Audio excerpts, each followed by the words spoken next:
All right, so look, if you're not where you want to be, you can change all of that. In this video, I'm going to share with you 10 habits that if you actually do them, virtually guarantee your success in your real estate business this year.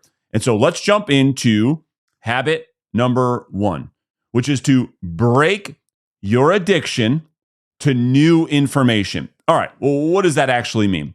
You see, your problem is not that you don't have the secret or you don't know what to do. The problem is you're simply not doing what you know you should already be doing. I mean, let's be honest for a second. Let me just share some facts. I coach thousands of real estate agents every single year. And there are 2 paths that agents go down when they choose to work with me. One, they just buy the information, an online course. And then the other path is to work with me personally throughout the entire year.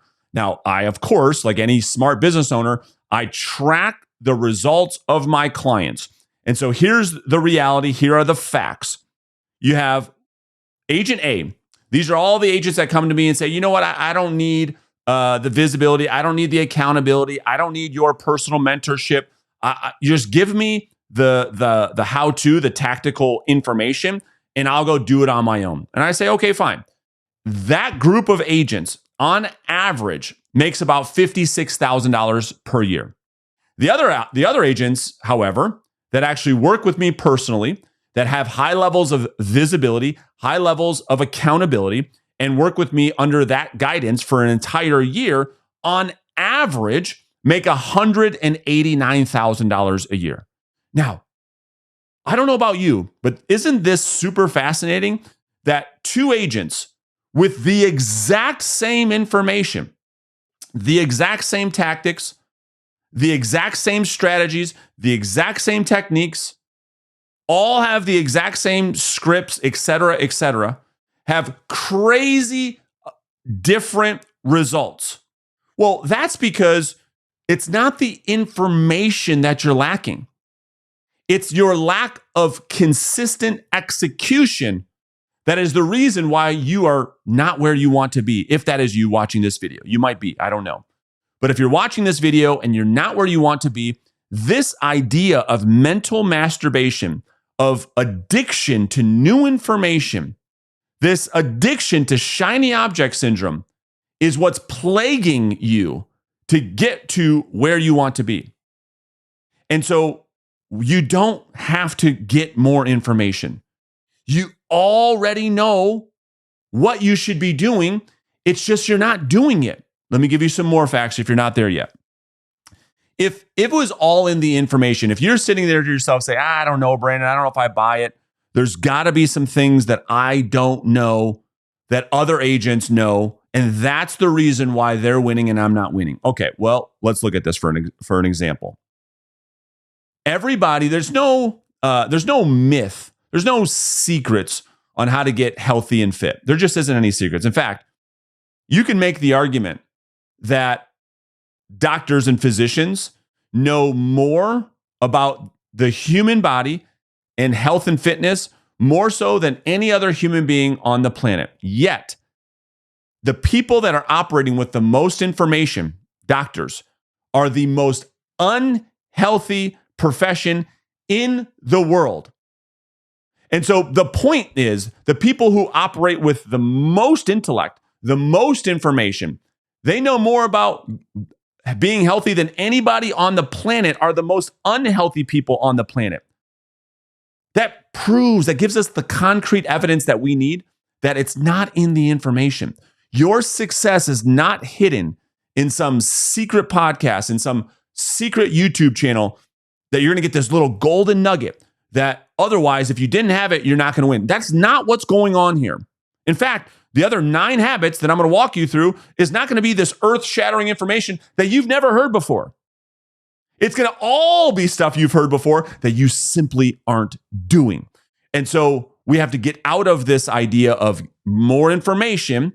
We don't need information. We need to be reminded to do the things that we already know that we should be doing. That's habit number 1. All right.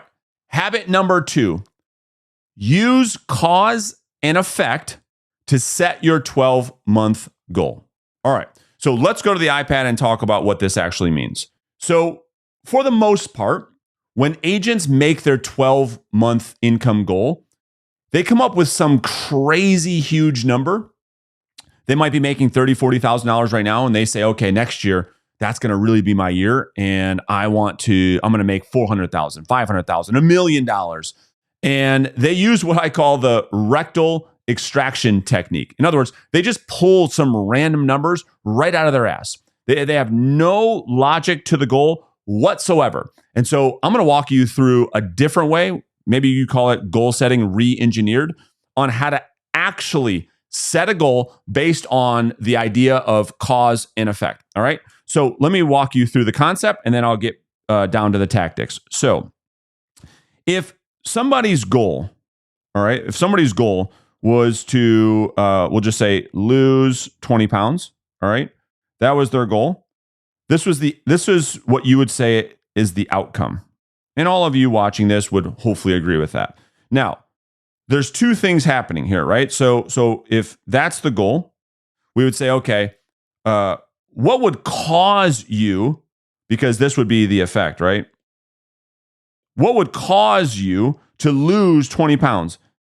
And then you would start to rattle off, okay, you would probably say diet, you'd say, exercise, you'd say, those are really the only two things, right? Diet and exercise, a deficiency in calories, lowering your calories, and then exercising, moving your body more. This would be the cause, right? This would be the cause. And then the effect would be lose 20 pounds. Now, my question for you guys is, and all of you watching this says, yeah, Brandon, that makes sense. That's not that difficult to understand. What's really the point? The point is, which of these two things are the lever that you actually controlled that got you to the outcome? And all of you would say, well, it would be the thing. It would be the cause. It would be the cause. It would be the thing that I can control that actually determined the outcome. If the diet and the exercise was up to me to control, and these two things led to this outcome, well, then how can we apply this to our business? Well, let's look at the same thing. So let's just use an example that we'll just say somebody's goal, or we'll just call it the effect, was to make $100,000 next year. And that was their goal, and that's what they wanted to create. Fine. You see, and the reason why most of you get to the end of the year and you don't hit that goal, for a lot of you, it's because we haven't clearly defined the cause. And so these are the things, again, that you can control, right? Okay, so let's just take a look at this. So what are the things that you have 100% control over that would lead to the outcome? And the only thing we have, like, you can't control how many people pick up the phone. You can't control how many people open your mailers. You can't control how many people watch your content, et cetera, et cetera, et cetera, et cetera. The only thing that you can control is the time that you spend talking to people. This is the only thing you can control, is the time. Now, stick with me on this. So we have to start, like Stephen Covey says, with the end in mind. So the question is not, what is, I want to earn this level of income. The question is, well, how much time will you spend talking to people every single day? That's the question that we have to answer in this video right now that will determine the outcome that you have at the end of the year. It's not the other way around. So here's what I want you to do. And you can't operate from like this crazy, uninformed optimism to say, okay, well, I'm going to prospect 8 hours a day. It's not realistic. You and I both can be honest and say that's just not realistic. So the first thing you have to ask yourself is, okay, how much time will I spend prospecting, talking to my ideal client avatar? How much time will you? Not can you. I know you can do a bunch. I'm talking about will. What will you commit to? And so if we look at this and we say, okay, We know that there's about 250 working days in a year. Let's just, for the sake of this video, say that you can commit to 2 hours a day. I think that's pretty reasonable. All right. Two hours per day. And most of you don't even do that, right? 2 hours a day times 250 working days would equal 500 hours of actual prospecting. All right. Now, this is what we've talked about already. The only thing that we said that we can control is you putting your butt in the seat, picking up the phone, and calling people for 2 hours a day. That's the only thing you can control. You can't control how many people pick up the phone or what happens when they pick up the phone. We can go off some averages, and that's what we're going to do right now. That will determine your outcome. So if 500 is the input or the cause, what does this mean on this side of the equation, on the outcome side? Well, let's just look at it. 500 hours of prospecting, on average, you could talk to about 7 prospects per hour, would mean that you would actually have 3,500 conversations with people about buying and selling homes. Okay, fine. What does that mean? Well, we know that about 10% of those turn into an actual lead. So 10% of that means that you would generate 350 leads for the year. Now, we also know, just based on the averages, that about 20% of those turn into a listing appointment set. All right. So 350 times 0.2, this is 70 appointments set. Now, we know that all of the appointments that you set don't always come to fruition. Sometimes people cancel on you. Sometimes you cancel on people. But we know on average about 50% of the appointments you set actually turn into an appointment met. So half of those, or 35, will be appointments where you actually meet the person. These are appointments met. So you've got 35. Well, we know that agents don't close every single listing that appointment that they go on. Matter of fact, it's NAR has it at about 25% conversion, 1 out of 4. And so I'm seeing this more like 1 out of 3. And so if we say it's about 33%, so on a close rate, on average, I know some of you are better, 35 times 33%, this would be about 12 listings taken. Now, we also know that not every listing that you take sells, right? I mean, let's be honest. Some expire, some cancel, some just don't sell. But we know on average, about 70% of those actually sell. All right, fine. 12 times 0.7. So that's about 8 closings. All right.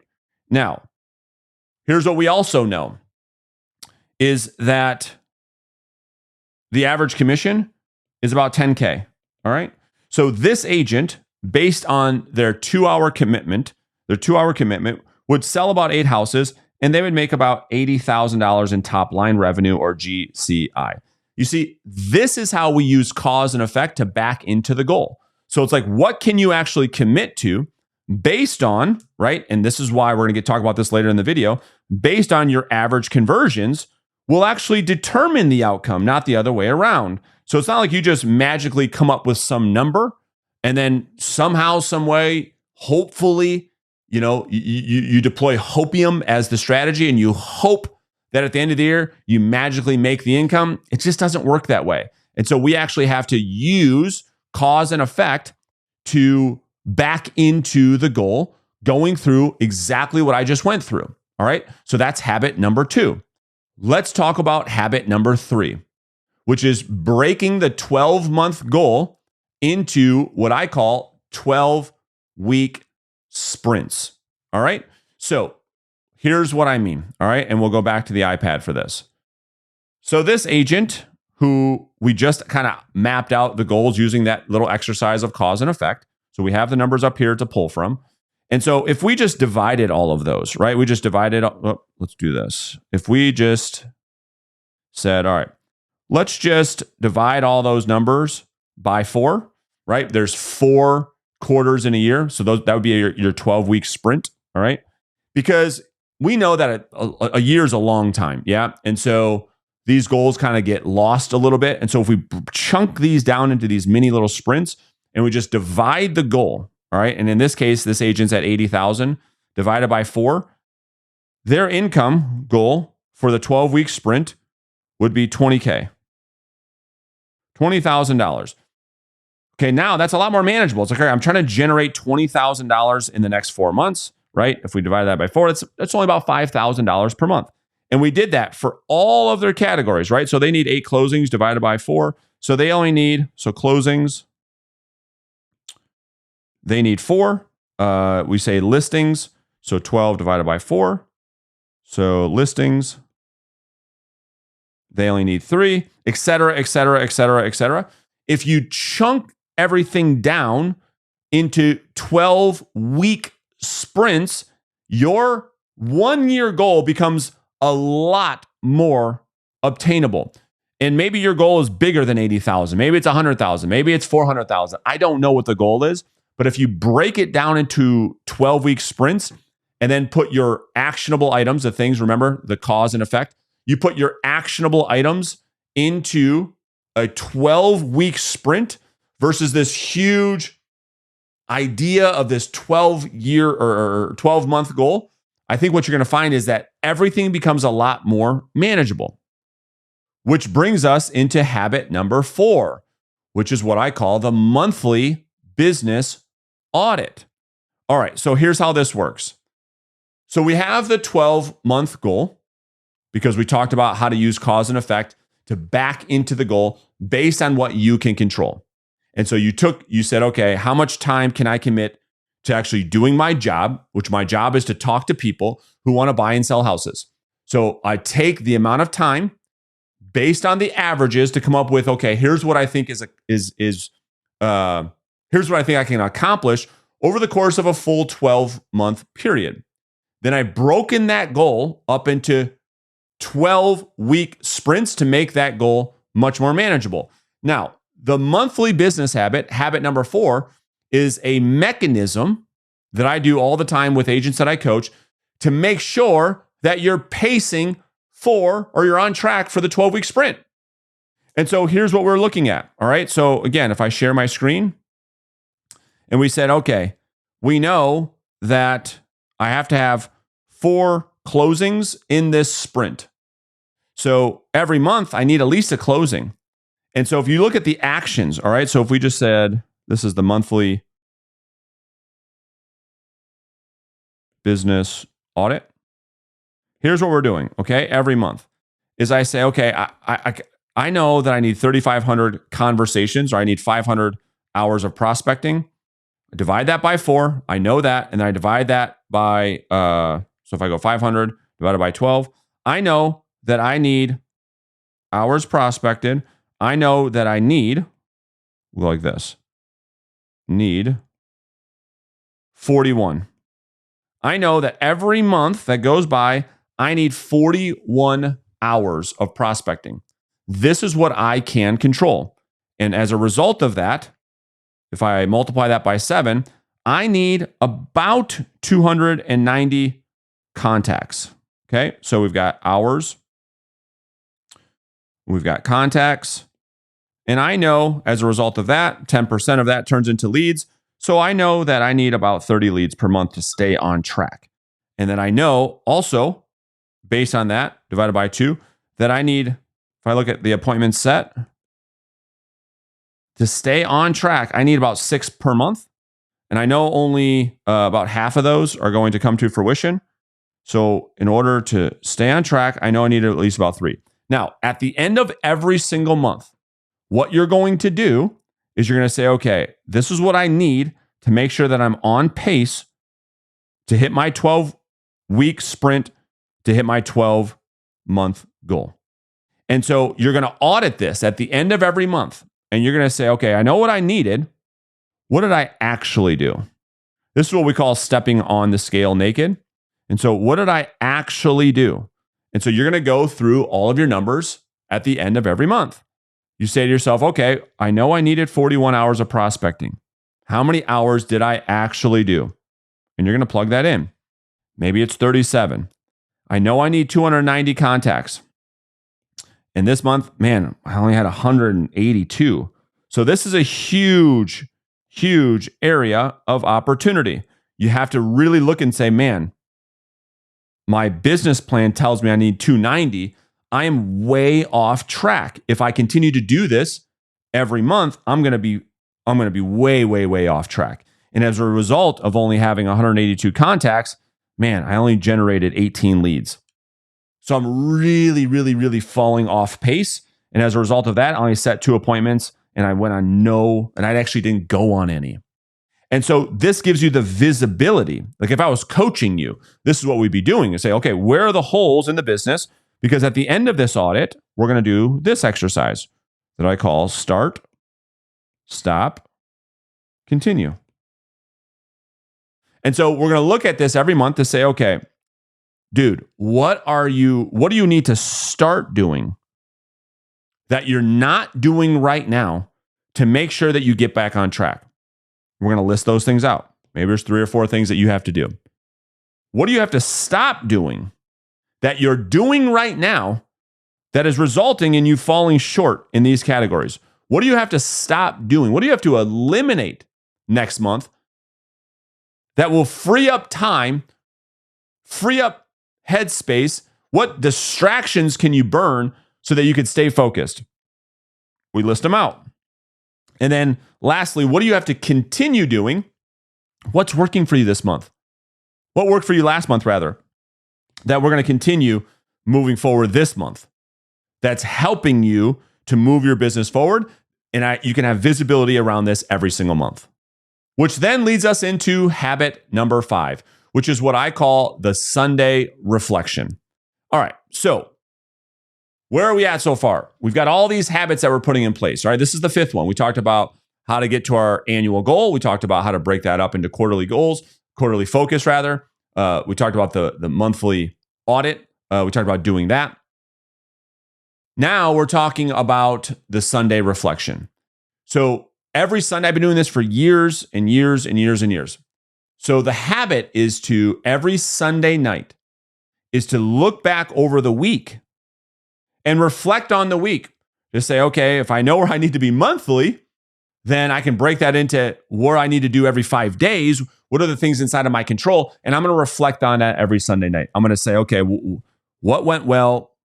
Where did I really fall off the rails? Where did I really lose focus? What are the things that are distracting me from doing what I know I need to be doing to make sure I stay on track with the goals?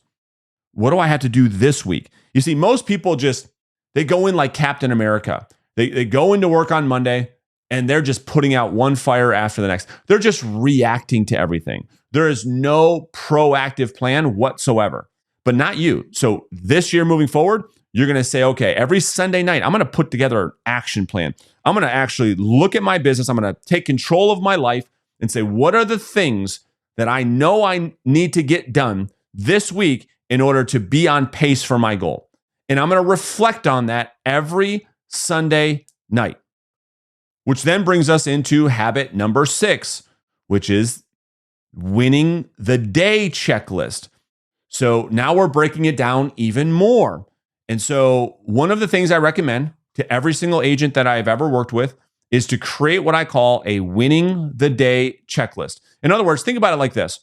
What are the 2, 3, maybe 4 things that if you did them every day that you couldn't not hit your goal?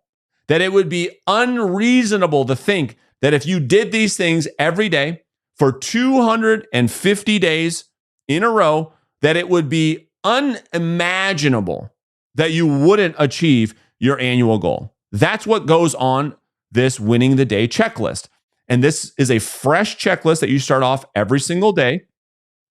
And you make sure this is not a to-do list. This is not a task list. These are the actions, these are the causes that directly lead to the effect that you want. What are the 2 or 3 things? Maybe it's, okay, I'm going to wake up at this time. I'm going to work out. I'm going to role play. I'm going to prospect for 2 hours a day. These are all things inside of your control that you know that if you do every day, you don't got to think about it. You don't have to wake up and say, okay, what do I got to do today? You just follow the checklist every single day and execute. just like we talked about at the beginning of this video. Don't get caught up in all the shiny objects. What can I add to this list? You don't need to add anything to the list. Matter of fact, the smaller the list, the better.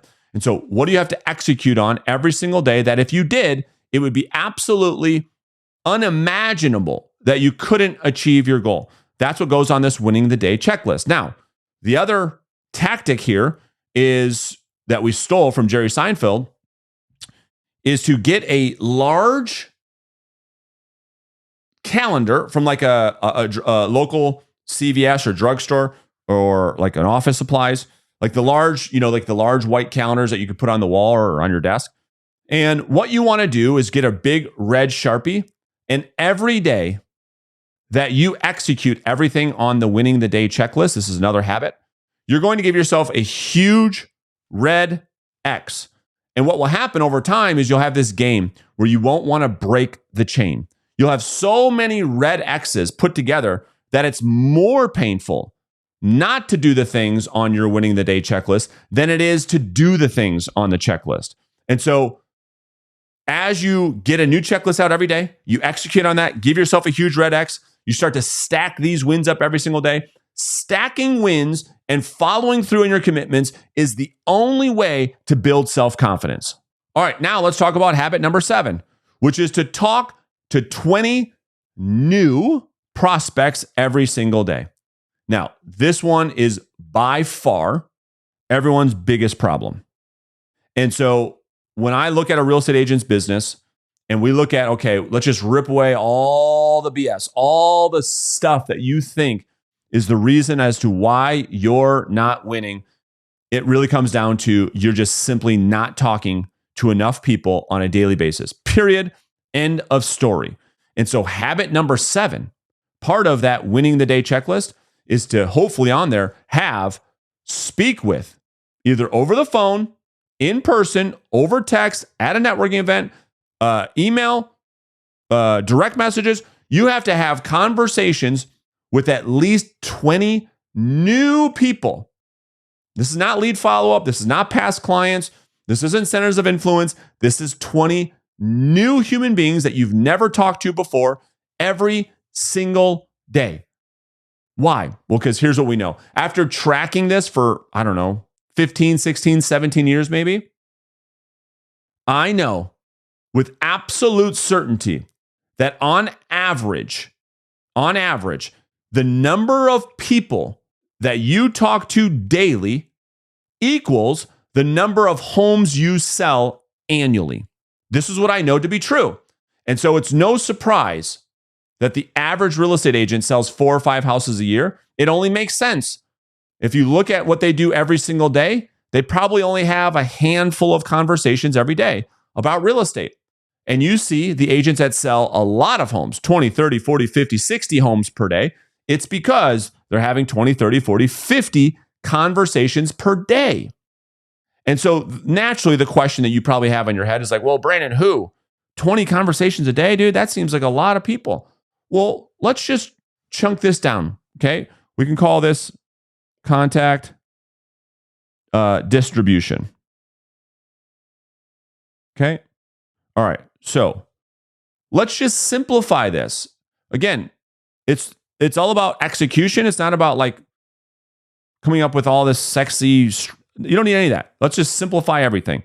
So if we need 20 per day, we know that's what we need to do. All right. This puts us in a really good position to win.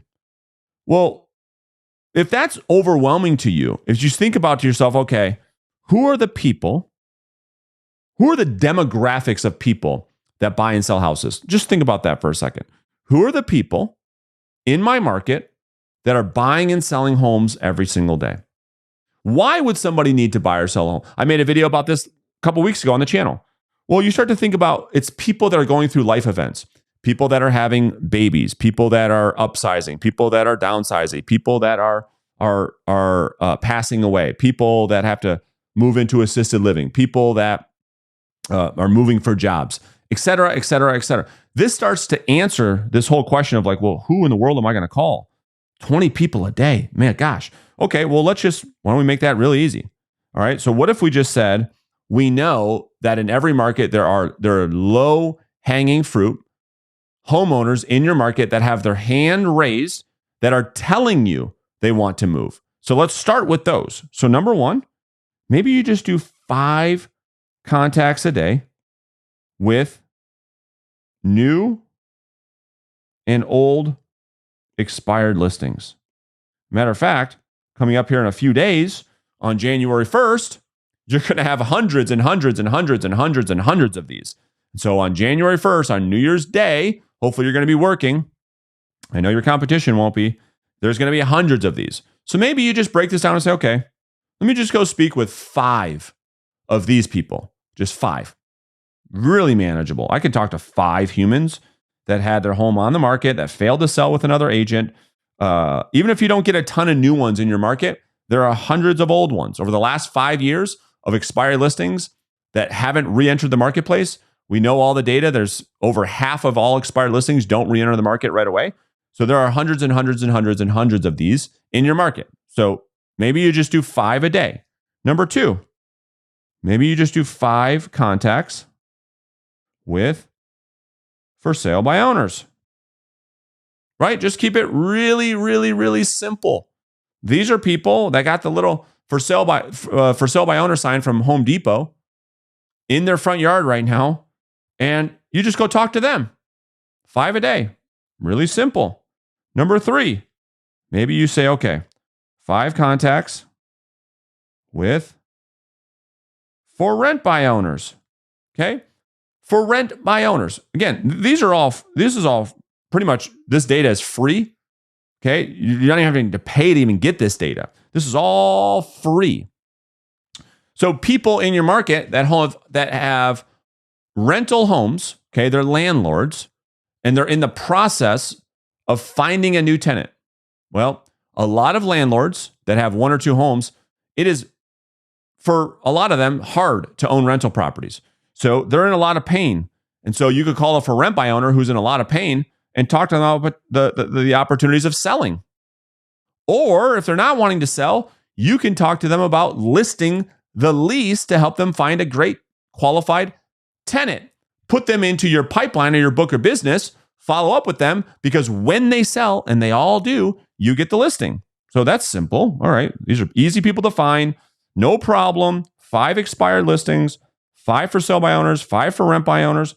And then maybe you just call, 5 people in your geographic area that you want to work. So 5, circle prospecting. Just 5, nothing crazy. You just pick 5 people in the area in which you want to sell real estate, and you call them, right? And you can use my brand new scripts. There's a link to that in the description. You can download my brand new script book for free. And you can, have all the scripts to figure out exactly what to say to all these people to generate leads. So now we know the who. Like, don't overcomplicate this. I just showed you. So don't try to overthink this. Which brings us into habit number 8, which is to track your progress every day. Now, it is amazing to me that the vast majority of people that are real estate entrepreneurs, real estate sales professionals, you watching this video, don't track your numbers. It has to be one of the only businesses where the business owners don't know their numbers. It's super rare to see this in other industries, but in real estate, it's very common. I would challenge you, right? Like, throw a comment in this and let me know. Do you track your numbers on a consistent basis, or is this one area, one habit that you really have to work on this year? And so here's the thing we know about track. Here's the value of tracking your business, all right? Two really huge valuable parts, actually. Number 1 is that your brain needs proof that it's actually making progress to stay consistent. And so if you want to improve any behavior, if you want to have any type of behavior that becomes a long-term habit, that's all your issues is being consistent, you need proof that you're actually making progress. And so just imagine for a second, you actually do track your progress every single day, and you can look back month over month over month and say, wow, look at how far I've come. Look at how many hours I've spent prospecting. Look at how many conversations I've had. Look at how many leads I put into my pipeline. Look how many appointments I've gone on, et cetera, et cetera, et cetera. That gives you enough to keep going. But you wouldn't know that if you weren't tracking. And if you're not tracking, you're operating purely off emotion. And if you're operating purely off emotion, you probably have shiny object syndrome, bouncing from one tactic to the next. And then the other huge value add around tracking your business is that you don't know what's working and what's not working. You don't know. In other words, if you don't do those monthly business audits that we talked about before, how in the world will you know what's working in your business, what's not working, and thus where you need to spend time on your business? You won't know. If you don't know what your conversion is from listing appointment set to listing appointment met, you won't know that you need to work on a strategy to increase your show rates. If you're not tracking your contact to lead, you're not going to work on any skill set that would help to increase that KPI in your business. You'd be running your business like a complete amateur, and amateurs don't get great results. And so if you treat this like a profession, which I hope you will, you start to track your business, you start to get professional results. Which brings us into habit number 9, which is to get an accountability partner. Now, they're all really important. This one is super, super important as well. We know that most people left on their own just simply won't do the work. We just know that. And so it's the easiest way to look at this is like, and when I talk about accountability, I'm talking about accountability and visibility. We'll talk about that in just a second. So we know that the likelihood for you showing up at the gym every day for yourself is very, very low, but we know that the likelihood for you to show up for other people is very, very high. We also know that if you do a push-up when no one's looking versus doing a push-up when someone's watching you, the form, the execution is way higher. We all can agree on that. So why not incorporate that same thing into our business life? Is to get an accountability partner who is as committed to their goal as you are. You write each other a big check. You make out a check to your accountability partner's name. For me, it's a $1,000 check. And every time I don't follow through on my winning the day checklist, any of those commitments, and yes, we have to show proof. That's where the visibility part comes in. It's not you just said you did it. It's showing you pictures, showing you videos, you did it together, etc. Whatever day you don't do that, you have a contract in place with your accountability partner that they get to cash the check, no questions asked. You see, this is the only way that we could duplicate the behavior that we had when we were a W-2 employee working for somebody else. You see, it's such a sad reality that when we are W-2 employees, we showed up and worked for someone else's dreams a lot harder than we do for our own. It's super sad that when we had a W-2 job and you were getting that paycheck every other Friday, the things you would do for that check, you aren't willing to do that for yourself in the real estate business when you have unlimited income potential. Why? It's because of the fear of loss. You had accountability. You were worried that if you didn't show up, you were going to lose that paycheck. And now you are in your own business where you have unlimited income potential and we can't even get you to prospect 2 days a week. Pretty crazy, pretty sad. So we're going to fix that by getting an accountability partner, which brings us into habit number 10, which is to write a 1-year vision letter to yourself. Now, if you've never done this before, this is super, super powerful. All right. So the idea is this, is that right now, as you're watching this video, that you would write a letter to yourself to open that spoke in a way that your 12-month goals that we just talked about, you had already accomplished those goals. So it's a letter to yourself speaking such that all of the things that you want to accomplish over the next 12 months have already come true. You've already accomplished all of them. And you're writing a letter to your current self from your future self. Now, you're going to use this letter throughout the year as inspiration. Because let's just be really, really honest. There's going to be times where you get a case of the you-know-whats and you just aren't going to feel like doing it. We all have them, right? This is a great time for you to pull out that letter And if your letter's powerful enough, it might be pretty emotional for you. It might pull out maybe even some tears to say, okay, I've got to get back to why am I doing this? It's like Viktor Frankl talks about in Man's Search for Meaning. Like, if someone's why is strong enough, he can bear any how. That's what you have to do inside of this vision letter, is you have to write to yourself how the feeling that you have accomplishing the things that you sought out to accomplish because of why you wanted to accomplish them. And you went deep on that to say, listen, now that you've accomplished, now that we're making this much money, we're able to do X, Y, and Z for our spouse, for our kids, for our parents, et cetera, et cetera. There has to be an emotional why behind the goal such that you're willing to go through the amount of pain, and believe me, it's going to be painful, for you to go through the amount of pain over the next 12 months for you to actually accomplish what it is that you're looking to accomplish.